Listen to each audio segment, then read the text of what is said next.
Assalamualaikum warahmatullahi wabarakatuh. Di sini saya dan rekan-rekan akan mempresentasikan hasil dari pitching phase 1, problem solution fit dan market validation untuk memenuhi tugas ujian menengah semester. Pada mata kuliah dokumentasi rencana bisnis. Selanjutnya, di sini ada anggota kelompok. Yang pertama, tolong diperkenalkan terlebih dahulu. Ada saya Andika Muhammad Ridho dengan NIM 3010 2021. Saya di sini sebagai CMO dan juga COO. Selanjutnya, Perkenalkan, nama saya Muhammad Sandi dengan NIM 230102096. Di sini saya sebagai CTO. saya Rangga Pagaralam dengan NIM 230102112. Di sini saya sebagai CEO. Selanjutnya, langsung saja ke penjelasan yang pertama, yaitu the hook and problem statement hook. Pengelolaan stok yang masih dilakukan secara manual, seperti mengandalkan ingatan atau mencatat di buku, sering menjadi penyebab kerugian bagi pelaku UMKM dan apotek. Berdasarkan hasil validasi, sebanyak 91% responden mengaku pernah mengalami kerugian akibat barang yang kadaluarsa. Masalah ini juga terjadi cukup sering, di mana 60% responden mengatakan mereka menemukan barang basi hampir setiap minggu. Selain itu, 90% karena sebagian besar masih melakukan pengecekan secara satu persatu atau hanya mengandalkan ingatan. Selanjutnya ada propose solution.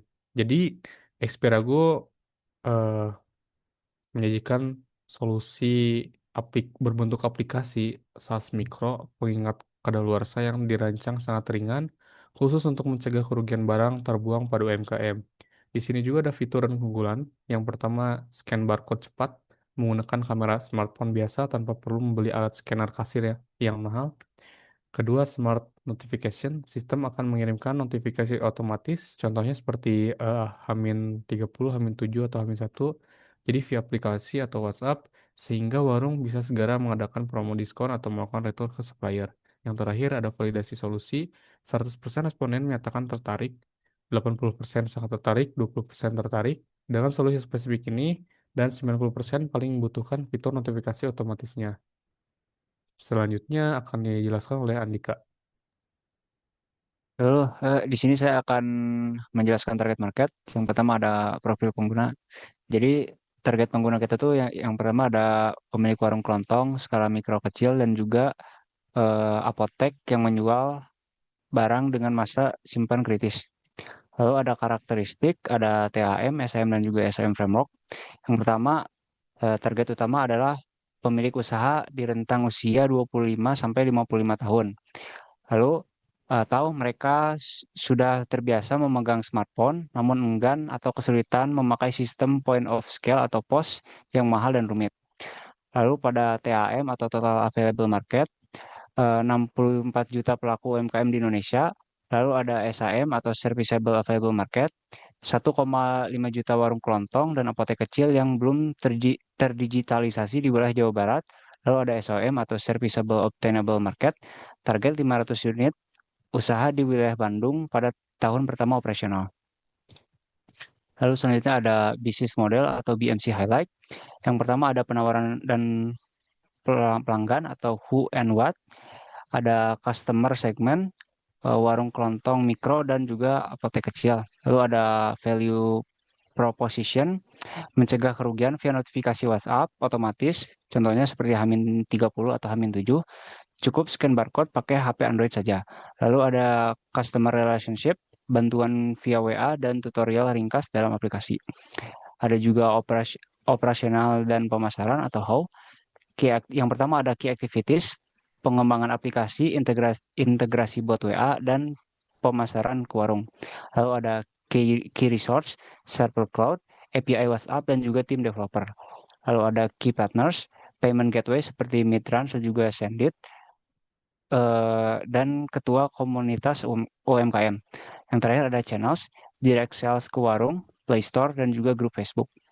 Yang terakhir juga ada keuangan atau finansial, ada venue streams, model freemium atau yang gratisnya tuh gratis 50 barang pertama, dan langganan premiumnya 15.000 sampai 25.000 per bulan untuk unlimitednya.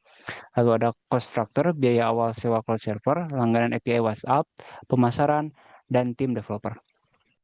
Baik, selanjutnya akan dijelaskan oleh Muhammad Sandi. Baik, di sini ada competitive advantage. Di sini ada tabel yang berisikan itu aspek pembanding, Expirago, Majo, buku warung, dan Excel atau manual. Jadi yang pertama itu ada notifikasi kadaluarsa otomatis. Di Expirago-nya ada, di Majo tidak spesifik, di buku warung tidak ada, di Excel tidak ada. Lalu selanjutnya ada scan barcode via handphone. Di Expirago ada, di Majonya ada, buku warungnya tidak ada, lalu di Excelnya tidak ada. Lalu selanjutnya di aspek pembanding target pengguna, di Expirago-nya UMKM mikro, di majunya bisnis menengah, di buku warung UMKM mikro, di Excel semua orang. Lalu yang terakhir ada harga per bulan, di Expirago-nya 15.000, di Majo lebih dari 149.000, di buku warung gratis dan di Excel gratis. Lalu di sininya di selanjutnya ada analisis SWOT. Yang pertama itu ada strength, solusi sangat spesifik untuk expired tracking dan biaya langganan sangat terjangkau. Lalu selanjutnya itu ada weakness, belum memiliki fitur kasir atau POS dan sangat bergantung pada kedisiplinan input pengguna. Lalu selanjutnya ada opportunities. 91% responden pernah rugi akibat barang kadaluarsa, menunjukkan validasi masalah yang sangat kuat. Lalu yang terakhir ada threat. Kompetitor aplikasi kasir besar bisa saja menambahkan fitur serupa dan tantangan mengubah kebiasaan mencatat di buku. Lalu di sini ada current progress dari aplikasi Expirago. Di sini ada tampilan UI. Yang pertama itu ada dashboard, lalu selanjutnya itu ada inventory, lalu yang ketiga itu ada scan untuk scan barcode, lalu yang keempat ada report, dan yang terakhir itu ada setting. Baik, selanjutnya di sini ada founding team. Saya di sini sebagai CEO. Jadi CEO di sini merupakan pimpinan tertinggi dalam organisasi yang bertanggung jawab terhadap arah dan kebijakan strategis perusahaan. Tugasnya itu yang pertama menetapkan visi, misi, dan tujuan jangka panjang perusahaan. Yang kedua menyusun strategi pengembangan bisnis. Yang ketiga mengordinasikan seluruh aktivitas tim. Yang keempat menjalin hubungan dengan pemangku kepentingan yaitu stakeholder. Lalu sini eh, saya di sini sebagai CTO atau Chief Technology Officer, bertanggung jawab terhadap pengembangan dan pengelolaan aspek teknis aplikasi. Tugas itu meliputi yang pertama itu ada mengembangkan dan memelihara sistem aplikasi baik back end maupun front end.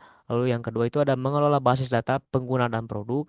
Lalu yang ketiga ada mengimplementasikan fitur utama seperti pemindahan barcode dan notifikasi. Yang keempat, menjamin keamanan sistem dan perlindungan data pengguna. Lalu yang terakhir ada menentukan teknologi yang digunakan dalam pengembangan aplikasi.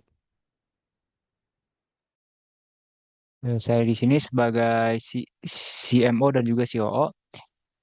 Dalam tahap awal pengembangan startup, fungsi CMO dan CEO ini digabungkan guna meningkatkan efisiensi organisasi. Lalu tanggung jawabnya meliputi yang pertama ada menyusun dan melaksanakan strategi pemasaran digital, melakukan analisis pasar dan kebutuhan pengguna. Lalu yang kedua ada mengelola operasional harian aplikasi. Yang ketiga ada meningkatkan kualitas pengalaman pengguna atau user experience. Lalu yang terakhir ada memantau performa aplikasi dan tingkat adopsi pengguna. Mungkin itu saja yang bisa kelompok kami sampaikan. Semoga solusi yang kami tawarkan dapat bermanfaat dan membantu UMKM dalam mengurangi kerugian akibat barang kadaluarsa. Mohon maaf apabila masih terdapat kekurangan. Wassalamualaikum warahmatullahi wabarakatuh.